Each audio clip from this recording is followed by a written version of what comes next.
Welcome back, everybody, or a little special update.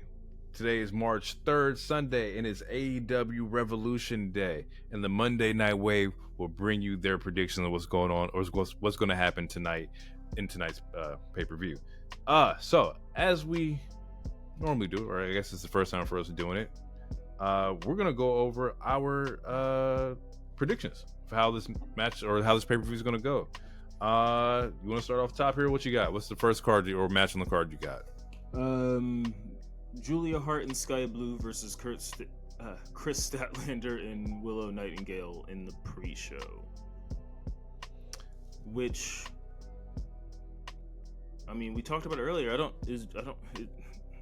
know if Julia Hart's cleared. I don't know, but yeah. Shoot. Okay, if she's cleared, I feel like they will win. But if she's not cleared, I expect more Stokely interference. Interference that Willow is suspect about. I don't know. I can see that. I can see if she's cleared, we're gonna get a solid match. But if not, we're gonna get interference of what we've seen before. All in all, should be a good match if she is healed. I will still slide. I'm gonna slide with Stat and Willow getting this one. That's where I'm gonna go with it. Okay, if just to make a choice, I'm gonna go with Julia and Sky. From there, we got the International Championship. Orange Cassidy, the champion, versus Roderick Strong. They've been hinting at this one for a real long time. Momentum's in the building. What you got? All right, I think Roderick should win this one. I'm going to second that.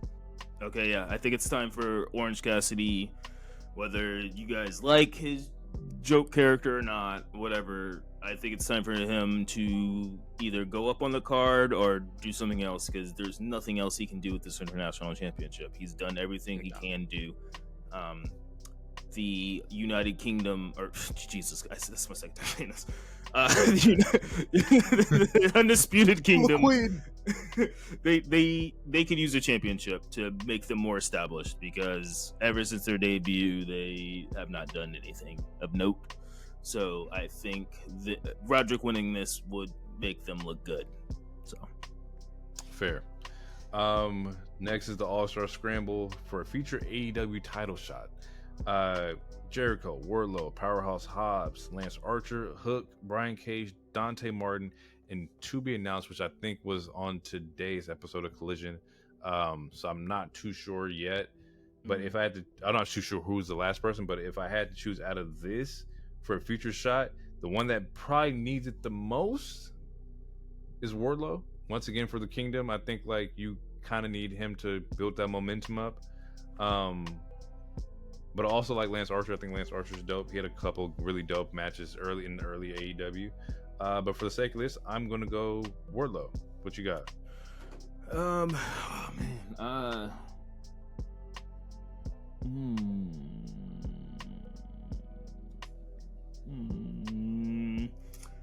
Okay, I want to say Wardlow, but okay, because I don't know. It's weird. Okay, because I'm picking Samoa Joe to retain when we go to that match. So, so if I'm picking Joe to retain, I'm trying to figure out who's going to fight him afterwards. Wardlow has beat him before, but I think it's going to fuck up the Kingdom's booking if you put Wardlow in that match automatically and then he loses. So if Wardlow wins, I feel like he needs to win that match. Otherwise, it's you're heavy. Adam Cole was he's gonna win. He's gonna give me the belt. I don't know. I don't think you want Wardlow to look weak. So okay, so just based off of this, because I don't know who the TBA is, I'm going to go.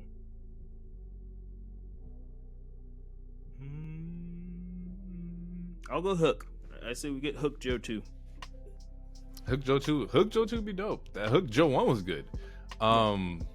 Yeah, okay. I like that. We'll go with that. FTR versus BCC, Mox and Claudio. Where are you going? I'm going with BCC. Wait, woo. BC here? Yeah, okay. Here we go.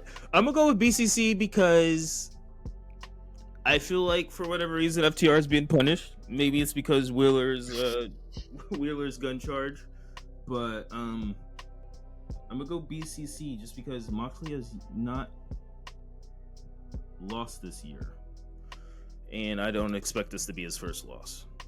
He's had some FTR. Yeah. Okay. I'm gonna go FTR, and I love BCC, but I think like FTR, this is their game. It's tag team. They're the best ones in AEW. Like I don't think they lose this. I don't know. Either way, it's gonna be a dope match, but I'm gonna go FTR. I think FTR pulls this one out.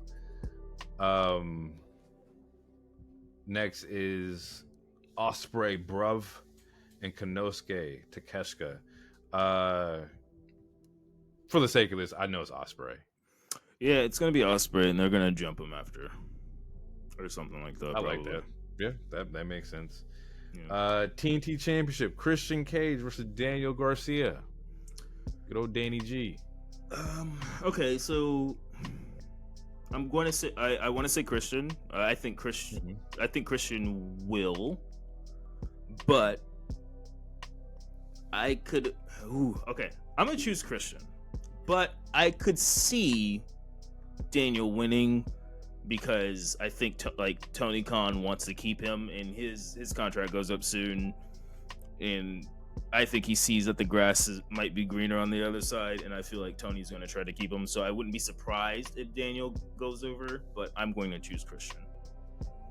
I'm gonna go Danny, but not clean. I think Edge comes out or Copeland comes out and spears Christian. Which makes sense. I think because Copeland took the chair shot to Christian. It hasn't been seen, so this makes sense. Continental Championship: Eddie Kingston, Bryan Danielson. If Eddie Kingston wins, Bryan Danielson has to shake his hand. I think it's a stupid stipulation, but based on it, I'm going to choose Eddie Kingston. Same here. I'm gonna go Eddie Kingston. I think Eddie Kingston gets the handshake that he's been wanting. But it's very fucking funny. But if I'm going to be transparent, I want Bryan to win. Again, fuck. I don't like Eddie Kingston. I mean, get rid of those chops and we can talk. Oh man, Eddie Chop, like he doing the Matt Hardy delete. Let's see, we got the AEW Women's Championship: Toni Storm versus Deonna Purazzo. We talked about this a little bit on this episode. Now we're gonna get it on wax. Who you going with? Who do you want to see retain? Okay.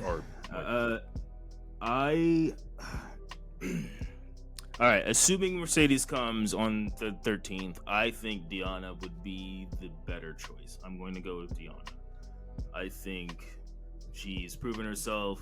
I mean, she's going to, regardless, after all this, she's going to be sent to the ROH Shadow Realm at some point. But I think this is a good time to implement her. Give Toni just like a couple weeks break or something. Or maybe even Toni goes up there to TNT. You can, but I think if I'm booking it, I'm going to hold off on Toni versus Mercedes for at least a half a year. Even if you don't hot shot Mercedes, even if you give her the Punk route and she has to go to like win 8 matches or 10 matches before she gets a title shot, I still wouldn't want that first title shot being against Toni. Toni is just her character's. To me, her character's too over. The other week I compared it to like the Fiend. Like, you don't want your newest hottest signee versus the Fiend automatically. To me, it's true. That's in my opinion. So that's what makes Deonna a good transitional champion, and she's actually a good worker and a good talker. So maybe transitional is, for lack of a better term, or maybe it's disrespectful, but I think I think it's better to have Mercedes take the belt off of her as opposed to a Toni Storm. Yes, and we also talked about this a little bit to where like I thought that I think that Mercedes shouldn't go after the belt immediately. For my sake, I'm gonna go Toni Storm. I just think that her gimmick right now is still pretty hot. Her charisma, the gimmick, the character work that she puts in. I'm cool with whoever wins this match, but I think personally I would go Toni Storm and just continue to ride that train, because once you take away the title from the train, I don't know how it works. Well, because I don't know. That's the thing. She's so over. She doesn't need the title. Yeah, she technically didn't need the title in the first place. The first time, yeah, she didn't have to beat Sheeta. Like once the like, watch out for the shoe. Like once that first happened, she didn't need to win the title. She was just so over, and everyone liked her so much. Tony was like, all right, well, TK was like, all right, we'll put the title on her. But I feel like, yeah, and that like what you just said, that's my whole argument. I feel like she's so I feel like she's so over. She's so like, her character is so good.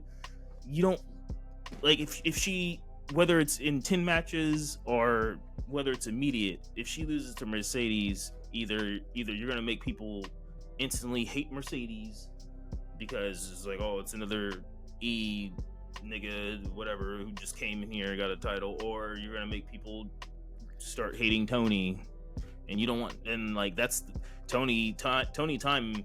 That character is easily the most original character in this entire company. Like like organic, like legitimately, just like she created it her during like Orange Cassidy. Yeah. I mean, I'd say it's more organic than Orange, just because Orange Cassidy already had his shtick and gimmick before he was even signed. Like Toni Storm was never this character. Like she literally just created this character a year and a half ago. This is a character exclusive to AEW. Yeah, and like it's their most original character in the sense because it was created, it was literally just created, and during in the last couple of years, Tony's never done this. That's true. The Watch Out for the Shoe is definitely exclusive to AEW, which makes more sense to where people already love the character. She can get over without the title. Fair. Plus, there's been building up like the whole Mariah May thing, where like there's been little me versus big me kind of like competition there. So yeah, I can see it. I can see either way. We got the AEW World Tag Team Championship in a tornado tag team match: Sting and Darby Allin versus the Young Bucks. I think that's the well, according to my list, that's the main event. That's the main? According to my list. I was trying to be respectful. I was just trying to order it like, I would assume that it's okay. A retirement. It's Sting's last match. That's true. That's fair. That's fair. Okay, well then we'll go AEW World Championship 3-way between Joe, Hangman, Swerve. I already know my answer. Right. And yeah, we both talked about it earlier in the episode. I'm going to stick. I think, and again, it's similar to my my women's champion argument. I think, but in this case, I think it's better to keep it on Joe, because we got Ospreay, we got Okada that's coming soon. I feel like Swerve is over. Whether he's heel or face, I mean, I don't know. He's still trained. Like him and Hangman are still kind of flip floppy whether heel or face. But I feel like he's over enough to where obviously people like him. People like the dance. People like Nana. And I feel like it might be too soon to put the title on him when you have a Ospreay that's debuting on the same show, who is clearly going to be in the main title picture relatively soon, and then you have Okada. But in saying that, I mean, there's no problem with being a transitional champion either, because Sheeta was a transitional champion. I'm just saying, I don't know. I'm gonna choose Joe. I wouldn't be mad if they decided to just say we'll go with Swerve, but I think you should keep it on Joe, and Swerve should get his 1v1 win. I feel like it'd make it more meaningful, especially as the first black champion. I feel like a 1v1 with whoever it is would be more meaningful as a win, personally. For your no way title. Hangman comes out with the title. I mean, if you want to build more heat and make motherfuckers hate shit, then you do that. If Hangman come out with the belt, and it's not Swerve, does that you get fucking Hangman Swerve 4 or some shit like that? Because you know they like doing shit like that.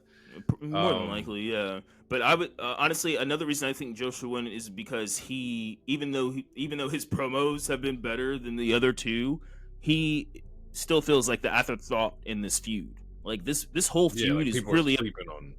Yeah, this whole feud is really about Hangman and Swerve, and I feel like similar to what we were talking about, like with Cody being so obsessed, or not Cody, Seth being so obsessed with the bloodline thing to what might cost him the title. I feel like you could book it the same way to where Hangman and Swerve are just so obsessed with trying to kill each other to where Joe not sneaks out a win, but definitely randomly just chokes one of these motherfuckers out. Yeah, and that can very much happen. And I talked about it earlier where, like, you know, I love Joe either way. Joe can win it and Joe carries. Like, I love Joe as the AEW champion. I kind of don't want his title reign to end because he's good. I want to see that grow. I want to see the legacy with that. But at the same time, in my heart of hearts, as they say in Kingdom Hearts, Swerve's house, baby. Go ahead, Swerve. Go get this. This is your moment. This is your time. Go get this one and bring it back to the crib. And then we can talk about and predict all this extra shit later. But right now, Swerve's house. Go ahead. Main event match. AEW World Tag Team Championship. Sting, Darby Allin versus Nicholas and Matthew Jackson, aka the Young Bucks. I am going. Unfortunately, I think the Young Bucks are. No, it's going to be Young Bucks. I think. Yeah, I think it's going to be Young Bucks. You make them even more hated than what they already are. Again, usually in retirement matches, you lose. Yeah. And also, if they were to win, then you have to book this whole thing where it's like, yeah, it's probably a tournament or then you have to like go through this whole convoluted thing of why to vacate the titles or whatever. It just makes more sense for the Young Bucks to win. And this thing, and I think they win because Ric Flair betrays Sting one last time.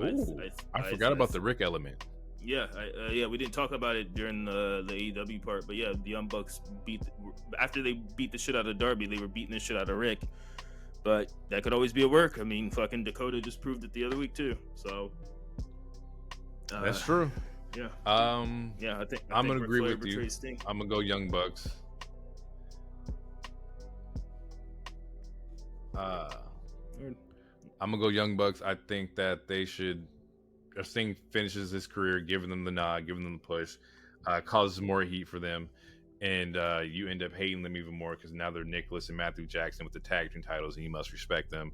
AEW can still go in and do a fucking tag team tournament afterwards to find out who's the number one contenders for the tag belts. So they still get their tournament regardless if that's what they want to do. But for the sake of like hatred and giving back to the business, I definitely think Young Bucks beat Sting and Darby. Yeah. It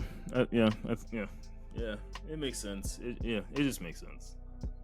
Yeah, it definitely does. And with that, that's going to be our AEW Revolution predictions. Hopefully we got some right. Hopefully we got some wrong. Either way, we're going to talk about it. And it's going to be great. All mine's are right. Watch me. You don't miss. You don't miss, yo. From that, this has been Revolution Predictions from the Monday Night Wave podcast. We hope to catch you in the next episode. We will see you guys next time. Peace out. Too sweet.